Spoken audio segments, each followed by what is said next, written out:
लगा के माँ कहीं गुण गाऊं, यही मेरी कामना है, यही मेरी कामना है।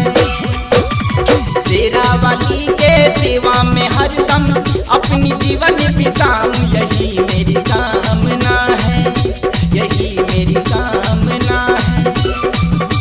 माँ के चरण से प्रीति लगा के माँ कहीं गुण गाऊं, यही मेरी कामना है, यही मेरी कामना है।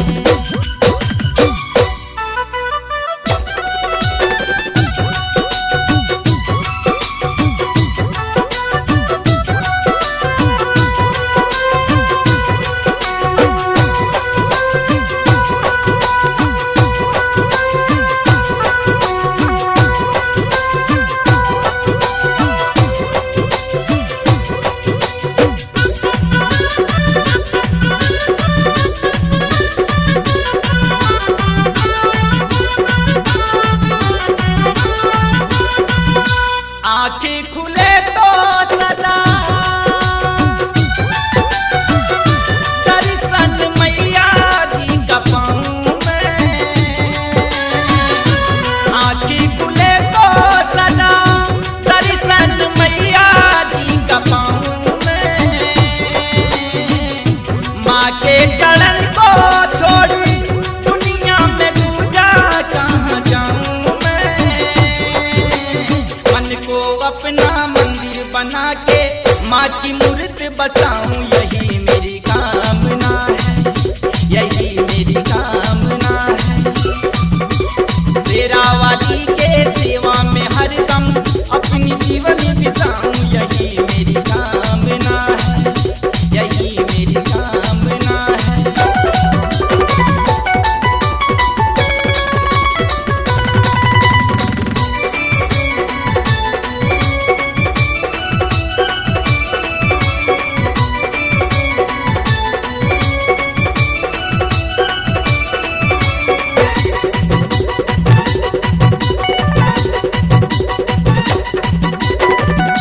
पापों का सागर दुनिया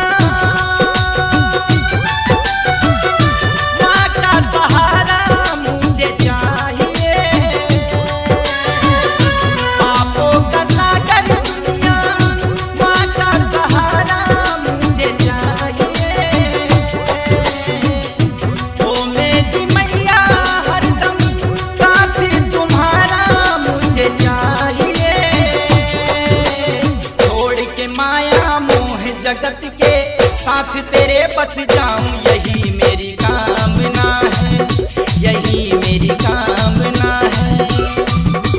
शेरा वाली के सेवा में हरदम अपनी जीवन बिताऊं, यही मेरी कामना है, यही मेरी कामना है।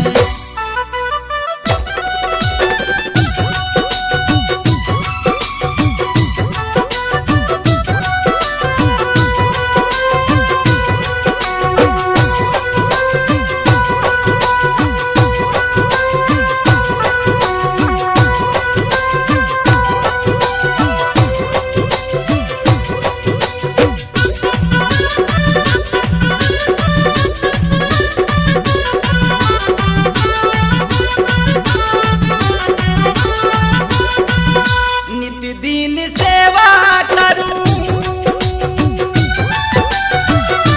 और न काम करूं दूजा मैं। दिन सेवा करूं और न काम करूं दूजा मैं। कुछ ना भाए मुझे करते रहूं माँ तेरी पूजा मैं।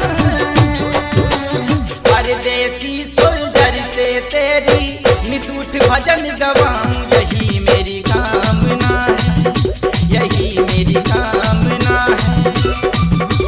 शेरा वाली के सेवा में हरदम अपनी जीवन बिताऊं, यही मेरी कामना है, यही मेरी कामना है।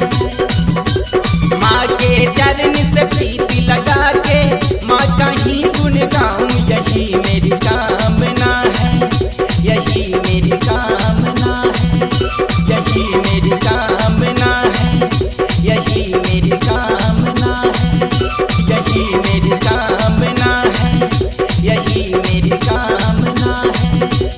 देव चरण फिल्म की भक्ति में प्रस्तुति माँ के चरण में। आप हैं गायक मनोज तिवारी सुलझन। Mobile number 9608134408।